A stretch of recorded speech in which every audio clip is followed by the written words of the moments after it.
Kicking off with the king pawn, it's the man who could have been a model if he wasn't a top chess player, Jordan van Foreest, and his opponent playing e5 is Vincent Keimer. If you want to know how long he's got on his timer, look over here.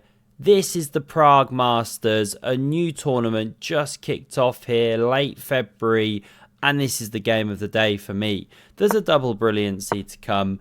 It starts out with a Roy Lopez and develops into a Berlin defence. Of course it does. Vincent's from Germany. What else would he play?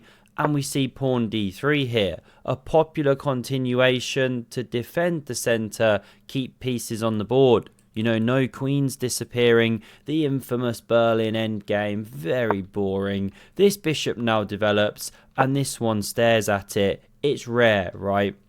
If we back it up a move, main moves are like this, or some castles business. You know, something a bit normal. But Jordan wants to enter the deep dark forest and see if Vincent's done his homework. So this is the game. Takes, mangling the structure, lovely pair of double E's there. Why would you do that to yourself? Well, it allows you to work with some open files and add some control to the centre. This knight's on a mission. Dad's ashamed. Where the heck are you headed to? We're going to see the point. Pawn to c ships. Bishop backs up. Massive centre on the way. Or is it? We're deceived. The b pawn is pushed. The bishop backs up. And now the true point revealed from Vincent. The bathtub is on the board. What a formation. This one now covered and everyone's super clean. Don't know what you call it in German. A Waschenrumen or something like that, right? This one's now undermined. And before you can say, show me your massive German wiener, past the sauerkraut, Mushrooms. Vincent gains some space. Kicks back this knight. Don't tell me Jordan's setting up for the next game. We want to see a battle. No. Phew. He's spinning around. First Keimer took some time to defend the centre from this knight, and now he's prepared with this pawn push. It stops the knight coming to c4 and sets up this wonderful big black centre, or BBC as we say in the industry. Queen e2's now on the board, and it's aggressive intentions, don't tell me. But first let's ask a question, a pertinent one.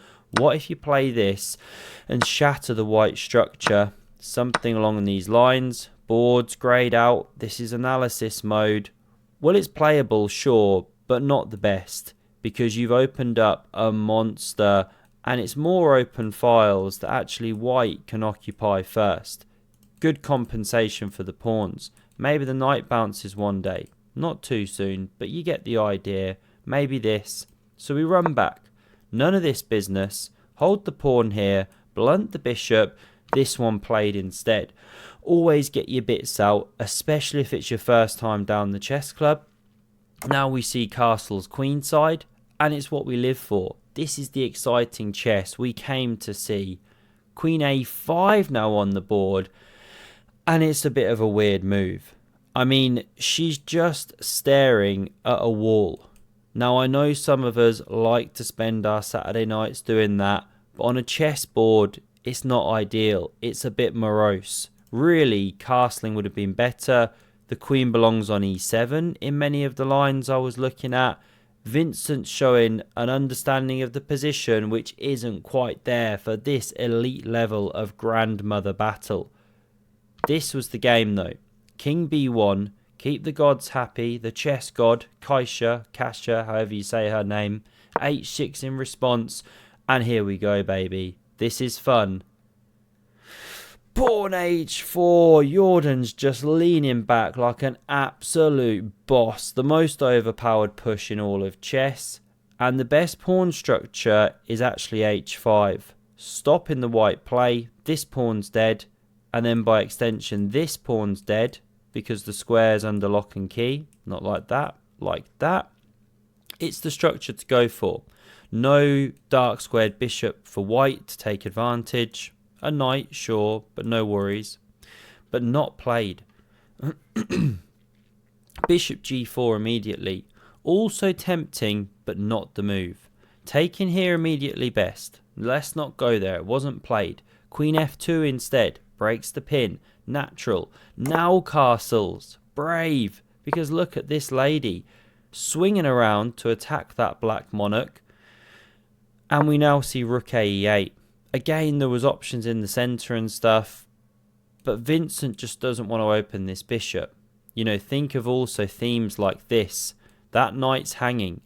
If this bishop ever moves, there's a pin down here. The moment you open up, rook df1, that's where rooks belong. Half open and open files.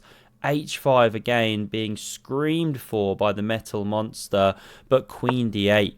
Almost an admittance that that move was not ideal. Back to where she started, and now here's something special. But first, let me show you the best move that should have been played, and it's pawn h5. Really cool idea that I want to show here. If the knight takes, then you just drop a bishop here. If the bishop takes, then here's the tactic. It's really, really quiet and deadly. Knight g1, and you're threatening to take here and then take here. That's the entire point. And there's also pressure here. And black just can't fight against it. It's a slow motion killer idea. There is nothing you can do to prevent that threat. It's just coming on the board, regardless of what black tries. And if, coming here, you move the knight, well then the centre collapses, and everything along with it. So h5 was a great shot, but not played. Instead, knight g5, would you look at that?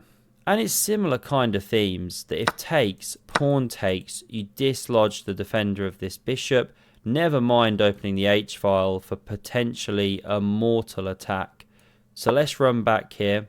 Queen d7 was played, defending the bishop, and now threatening to take. Because after pawn takes, you could move the knight, and the bishop doesn't drop. So we see this knight back up. Knight h5, it's not the best, but let's crack on here. The queen backs up, and now Vincent just doesn't want to sit there, even though he really should. He plays f5, roaring like a mighty chess lion. Arbiter asks for hush, fair enough there. And we see takes here. Why? Well, of course, looking to rip open some lines. This is technically best, apparently. Going for the bishop, which is a little short of squares, but e4 is played. Really understandable. Let's rip this long line open. Takes was played. Best moves, pawn takes, knight takes, but the far more interesting queen takes was played. Now, it's actually a miscalculation, but it's very far from obvious, this position. You're hitting a knight, it's about to drop. What's the best move for black? There's one move here to keep advantage. And it's knight g3. Now you fork these three. This stuff was all seen, of course. But after takes here, you have to see the subtle follow-up points.